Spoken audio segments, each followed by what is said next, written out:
Assalamualaikum warahmatullahi wabarakatuh. Perkenalkan, nama saya Putri Sulisma Suro dari kelas 4 SAA NIM 2017502015.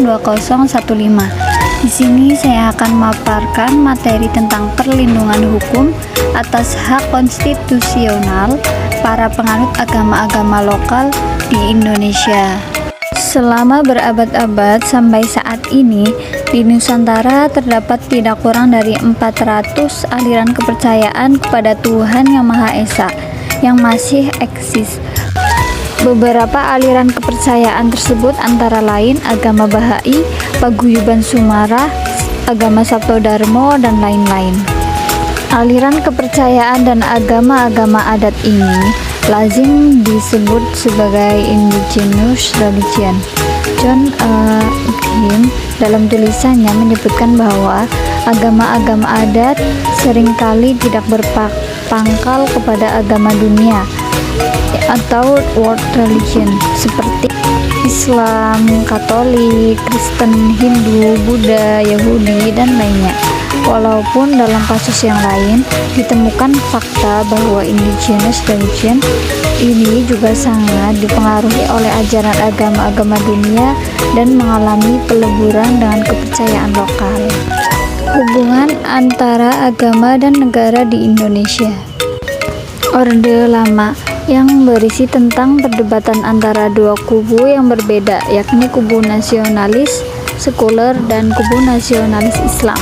Tokoh yang mewakili nasionalis sekuler antara lain Soekarno, Muhammad Hatta, dan Soepomo. Sedangkan nasionalis Islam diwakili oleh Muhammad Nasir, Ki Bagus Hadikusumo, Wahid Hasyim, dan Ahmad Mukhlis.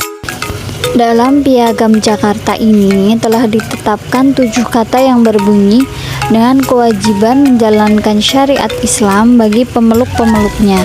Piagam Jakarta menjadi kesempatan yang sangat penting karena bagi kubu nasionalis Islam yang diwakili oleh pemikiran Muhammad Nasir, berpandangan Islam sebagai filsafat kehidupan sekaligus sebagai ideologi.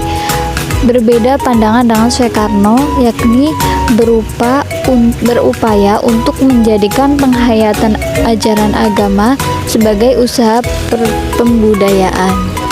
Setelah melalui proses yang panjang, diskursus ini mencapai keputusan akhir pada tanggal 18 Agustus 1945.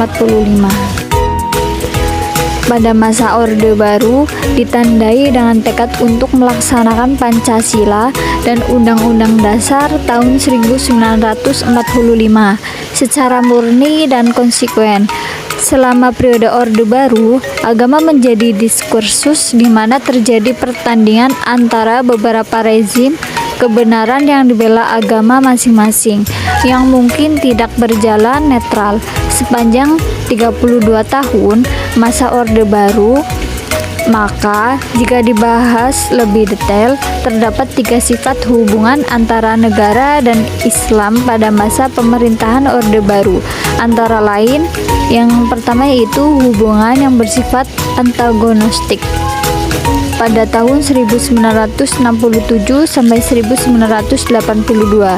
Yang kedua yaitu hubungan yang bersifat resiprokal kritis pada tahun 1982 sampai 1985. Yang ketiga yaitu hubungan yang bersifat akomodatif pada tahun 1985 sampai dengan 1994.